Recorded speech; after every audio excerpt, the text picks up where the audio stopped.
WWE erupts as Randy Orton and Cody Rhodes engaged in a chaotic brawl. What happens when brotherhood completely collapses into pure, unadulterated, absolute madness on live television? You get a full-blown war that completely destroys the arena floor and leaves the entire wrestling world gasping for air. Welcome back to Wrestling Rush News, your top-tier destination for everything fast, loud, dramatic, and utterly mind-blowing in the universe of world wrestling entertainment. Before we jump right into the sheer violence that completely rocked the entire roster to its absolute core, hit that subscribe button right now and click that notification bell icon so you never miss a single update on the biggest stories in sports entertainment.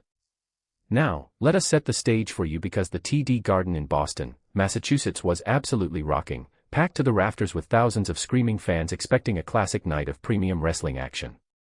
Undisputed WWE Champion Cody Rhodes was scheduled to step into the ring for a massive main event showcase against Sami Zayn. The energy was electric, the pyrotechnics were ready to blast, and the audience was geared up for a pure wrestling clinic between two fan favorites. But in modern WWE, normal plans do not survive contact with reality, especially when the apex predator of world wrestling entertainment is lurking somewhere in the shadows.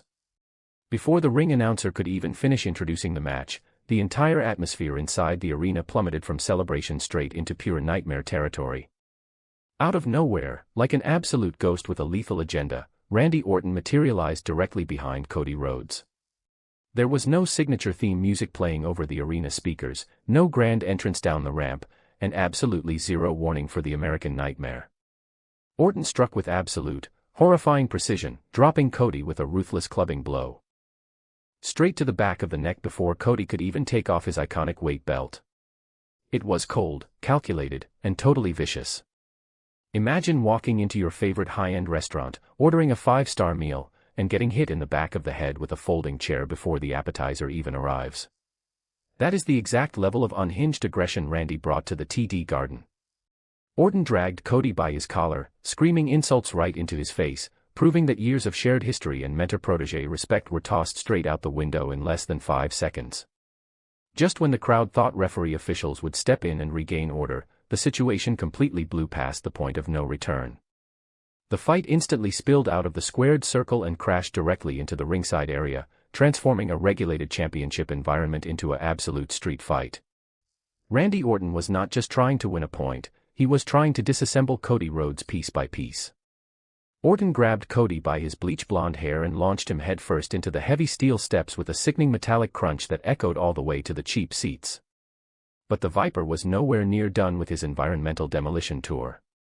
He reached under the ring apron, pulled out a heavy metal garbage can, and smashed it violently across the ribs of the champion, leaving dented steel and absolute devastation in his wake. The fight then surged straight through the barricade and right into the middle of the crowd. Panicking fans scrambled out of their seats as these two massive superstars threw heavy right hands while stepping over popcorn buckets and spilled drinks. Orton dragged Cody up the concrete arena steps, slamming his head off the plastic arena seating while the audience went absolutely ballistic. It was fast-paced, unpredictable, and terrifyingly intense. It made every single safety protocol in the building look like a complete suggestion. Randy was operating on pure, undiluted instinct, treating the entire arena floor like his personal hunting ground while Cody fought desperately just to keep his hands up and protect his head. As if the heavy steel steps and metal trash cans were not enough punishment for one night, Randy Orton decided it was time to take this violence to a truly horrifying level. The legend killer navigated his way back toward the ringside area, dragging a bruised and battered Cody Rhodes along the floor. Orton paused, looked around at the chaos he had created, and locked eyes with the steel folding chairs stacked near the timekeeper's table. The entire commentary team instantly lost their minds, practically begging Orton to reconsider what he was about to do. Corey Graves and Michael Cole were screaming on their headsets, warning everyone that Randy was entering a dark space where careers get ended in a single heartbeat. Orton grabbed a heavy steel chair, raised it high above his head, and coiled back like a cobra preparing to deliver a career-altering strike. You could hear a pin drop in the building as thousands of fans held their breath in absolute suspense. Randy was aiming directly for the neck and back of the champion, looking to put Cody Rhodes on the shelf permanently. The tension in that arena was so thick you could cut it with a knife, with everyone realizing that if that steel chair made full contact, Cody might not just miss his scheduled match against Sami Zayn, he might miss the rest of the entire year. Just as Randy Orton swung that steel chair downward with full force, Cody ducked underneath the trajectory, grabbed a second steel chair from the concrete floor, and unleashed a desperate, explosive counter-strike straight into Orton's midsection. Thank you so much for watching Wrestling Rush News.